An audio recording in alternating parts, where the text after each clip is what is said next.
Hello friends, विवा food रेसिपीमध्ये आपले सगळ्यांचे मनापासून स्वागत। घरच्या घरी कढईमध्ये खुसखुशीत अशी आपण नान कढई करणार आहोत। खूप मस्त टेस्टी होणार आहे। रंग सुद्धा बघा किती मस्त आणि तुम्ही बघू शकता किती खुसखुशीत झालेले बघू शकताय आणि तुम्ही मागे सुद्धा बघा किती मस्त छान असे फुललेले आहेत। तर बिना ओव्हनचे आपण घरच्या घरी कढईमध्ये कसं नान कढई करायचं आहे ते आपण बघणार आहोत। तर चला बघूयात आपण पुढे व्हिडिओमध्ये। नान कढई बनवण्यासाठी इथे आपण काही साहित्य घेतलेले आहे ते बघूयात काय काय घेतलेले आहे। 1 वाटी पिठी साखर घेतलेली आहे, 1 वाटी मैदा, 1 वाटी रवा घेतलेला आहे, 1 वाटी बेसन, इथे सजावटीसाठी बारीक कट करून घेतलेलं बदाम आहेत, वेलची पावडर, बेकिंग सोडा आणि मीठ। तर ह्या सेम वाटीच्या प्रमाणानुसार इथे 1 वाटी तूप मी एका बाउल मध्ये घेतलेलं आहे। आता ह्याच्यामध्ये आपल्याला पिठी साखर टाकून घ्यायची आणि आपल्याला ते फेटून घ्यायचे, तुपामध्ये व्यवस्थित फेटायचे। साखर जोपर्यंत विरघळत नाही तोपर्यंत इथे आपण फेटून घ्यायचे आणि त्याला एक हलकापणा यायला पाहिजे तोपर्यंत आपल्याला फेटत राहायचे। 5 ते 6 मिनिटं झालेली मी कंटिन्यू एकाच बाजूने फेटते।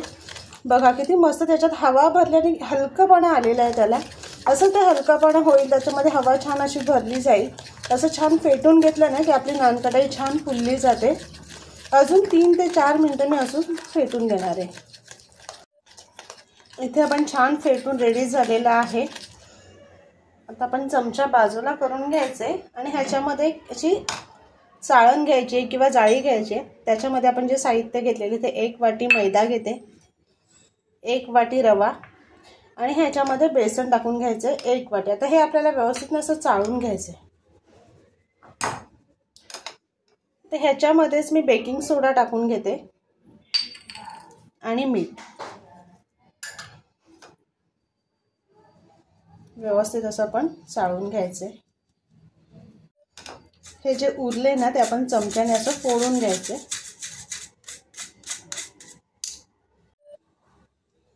ह्याच्यामध्ये आपण वेलची पावडर टाकून घ्यायची आणि सर्व मिश्रण आता आपल्याला एकत्र करायचे। ह्याच्यामध्ये कुठेही दूध किंवा पाण्याचा वापर करायचा नाहीये। जेवढं आपण जे तूप घेतलेलं आहे त्याच्यात मिक्स होईल असं मिक्स करायचं आहे। याचा गोळा तयार करून घ्यायचा आहे, मळून नाही घ्यायचा। कणकेचा जसा गोळा तयार होतो ना तसा गोळा करायचा आहे। जर तुम्हाला वाटलं की खूपच ते असं कडक होतंय, ते व्यवस्थित म्हणजे मिक्स होत नाहीये, तर ह्याच्यामध्ये तुम्ही ना थोडं तुपाचा वापर करू शकताय, पण पाणी किंवा दुधाचा वापर करायचा नाहीये। मेजरमेंट आपला परफेक्ट असेल ना तर व्यवस्थित ते मिक्स होऊन येतं। इथे बघा आपला छान असा गोळा तयार होतोय। ते सगळं मी असं एकजीव करून घेते। याचं एकजीव करून एक गोळा तयार करून घेतलेला आहे, मळून घेतलेला नाहीये। आता असंच ह्याच्यावरती झाकण ठेवून 10 मिनिटांसाठी फ्रीजमध्ये सेट होण्यासाठी ठेवून देते। काढून घेतलंय, 10 मिनिटं आपण फ्रीजमध्ये सेट होण्यासाठी ठेवून दिलेलं। आता काय करायचं, याचा छोटासा ना गोळा तयार करून घ्यायचा आहे आणि असं पेढ्यासारखं आपल्याला बनवून घ्यायचं आहे। पेढा कसा बनवतो तसं आपल्याला ते बनवून घ्यायचं, असं गोल आकारामध्ये व्यवस्थित त्याला असं सेट करायचं। जास्त दाबायचं नाहीये, असं थोडंसं उभं असं गोलसरच ठेवून द्यायचं आहे। आणि ह्याच्यावरतीने आपण सजावटीसाठी बदाम किंवा मग तुमच्याकडे पिस्ता वगैरे असेल तर पिस्ता लावू शकता। इथे मी बदाम घेतलेले आहेत बारीक कट करून आणि इथे एका ताटाला ना असं मी तूप लावून घेतलेलं आहे आणि ह्याच्यावरती आपण असं ठेवून द्यायचं।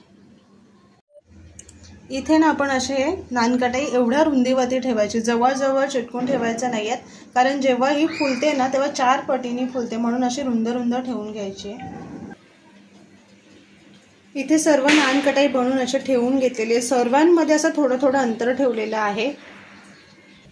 गॅसवरती नान कढई बनवताना पातेला आधीच मी तापत ठेवलेला आहे, त्याच्यामध्ये ना असं बारीक मीठ टाकून ठेवलं आणि जाळी ठेवलेली आहे आणि ह्याच्यावरतीने मी असं हे ताट ठेवून घेणार आहे आणि 20 मिनिटांसाठी मंद गॅसवरती हे शिजवून घ्यायचे। 25 मिनिटं झालेली आहेत, बघू शकताय किती फुललेले आहेत। आपण थोडे हात लावून बघूया, जर हे नरम असेल ना तर ते थोडे कच्चे असतात। इथे आपले कडक झालेले आहेत, आपली नान कढई खूप छान झालेली आहे। तुम्ही साईज बघू शकता, इथे बघा हे मी वेगळे करून ठेवलेले आहेत, ते मला ते अजून बनवायचे आहे, शिजवायचे आहेत। ह्याची साईज आणि हे फुलले त्याची साईज बघा 4 पटीने मोठी झालेली आहे। आता हे काढून घेऊयात आपण साईडला आणि थोडं थंड होऊन देऊयात 1-5 मिनिटं, कारण गरमागरम लगेच काढलं ना तर ते तुटण्याची शक्यता असते, म्हणून आपण थोडं नॉर्मल होऊन द्यायचंय। इथे बघा आपले नान कटाई थंड करून घेतलेली आहेत, किती मस्त झालेली आहे। आणि इथे खालच्या बाजूला सुद्धा बघा मस्त अशी बेक झालेली आहे, घरच्या घरी आपण कढईमध्ये केलेली आहे। सर्व नान कटाई तुम्ही बघू शकताय। तुम्हाला एक तोडून दाखवते, किती मस्त आतमध्ये सुद्धा किती खुसखुशीत झालेली आहे, तुम्हाला दिसत असेल। इथे बघा बेकरीमध्ये मिळते त्याचप्रमाणे मस्त खुसखुशीत आपली नान कटाई झालेली आहे। तर नक्की कमेंट करून सांगा कशी वाटली आजची आपली रेसिपी। आणि असेच आपले नवनवीन व्हिडिओ बघण्यासाठी व्हिडिओला लाईक करा, शेअर करा आणि सबस्क्राईब करा।